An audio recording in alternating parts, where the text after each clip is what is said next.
తెలంగాణలో పంచాయతీ ఎన్నికలపై కాంగ్రెస్ ఫోకస్ చేసిందా? ఇందులో భాగంగానే సంక్రాంతికి రైతు భరోసా ప్రకటించిందా? రైతు భరోసాతో కాంగ్రెస్ గెలుపు నల్లేరు మీద నడక కాబోతోందా? మరి కాంగ్రెస్ రైతు భరోసాపై బీఆర్ఎస్ పార్టీ ఎలాంటి పోరాటం చేయబోతుంది? గతంలోనూ బీఆర్ఎస్ ను రైతు భరోసా విషయంలో కాంగ్రెస్ అడ్డుకుంది. ఇప్పుడు కాంగ్రెస్ పార్టీకి కూడా బీఆర్ఎస్ రిటర్న్ గిఫ్ట్ ఇవ్వాలని భావిస్తోందా?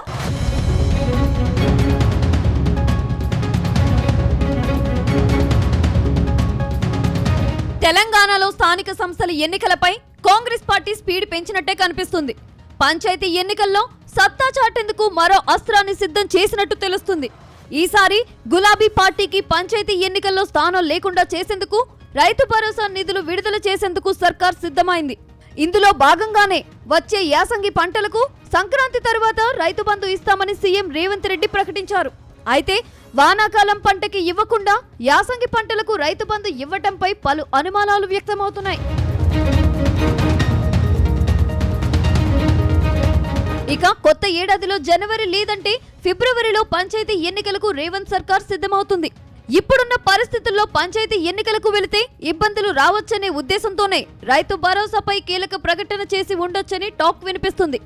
ఇప్పటికే వానాకాలం పంటకి రైతు బంధు ప్రకటించడంతో తెలంగాణ రైతాంగం కాంగ్రెస్ ప్రభుత్వంపై ఆగ్రహంగా ఉన్నారు.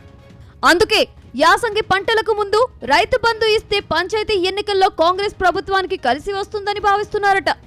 ఇన్నాళ్ళు ప్రతిపక్షాలు ఎన్ని గగ్గోలు పెట్టినా ప్రకటించని రైతు బంధు ఇప్పుడు అడగకుండానే ఇవ్వడం వెనుక ఆంతర్యం ఇదేనంటూ ప్రతిపక్షాలు విమర్శిస్తున్నాయి. మరోవైపు ఈ ఏడాది ఫిబ్రవరి నెలలోనే సర్పంచుల పదవీకాలం ముగిసింది. కాంగ్రెస్ ప్రభుత్వం మొదట మే నెలలో పంచాయతీ ఎన్నికలను నిర్వహించేందుకు ప్లాన్ చేసింది. కానీ బీసీ కులగణన జరగకుండా ఎన్నికలు నిర్వహించేది లేదని బీసీ సంఘాలు ధర్నాలు చేయడంతో వెనక్కి తగ్గింది. గత నెల నవంబర్లో రాష్ట్ర వ్యాప్తంగా సమగ్ర కులగణన చేపట్టి పూర్తి సమాచారం సేకరించింది. దాంతో పంచాయతీ ఎన్నికలకు ఎలాంటి అడ్డు లేకపోవడంతో ఎన్నికలను నిర్వహించాలని ప్లాన్ చేసినట్టు సమాచారం.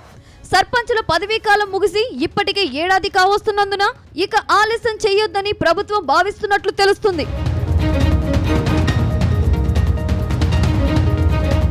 అటు రాష్ట్రంలో అధికారంలోకి వచ్చి 100 రోజుల్లోనే 6 గ్యారంటీలు అమలు చేస్తామని కాంగ్రెస్ నాయకులు హామీ ఇచ్చారు. ఇప్పటికే 5 గ్యారంటీలను అమలు చేసి చూపించారు.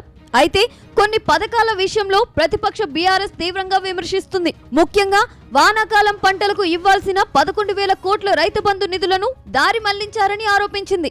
అటు రైతు బంధు ఆలస్యంపై రేవంత్ రెడ్డి పలుమార్లు విశ్లేషణ ఇచ్చినప్పటికీ రైతుల నుంచి వ్యతిరేకత వ్యక్తమవుతూనే వస్తుంది. ఈ నేపథ్యంలో పంచాయతీ ఎన్నికలకు వెళితే భంగపాటు తప్పదని భావించిన రేవంత్ సర్కార్ ఎన్నికలకు ముందే రైతు బంధు ఇచ్చేందుకు నిర్ణయం తీసుకున్నట్లు తెలుస్తుంది.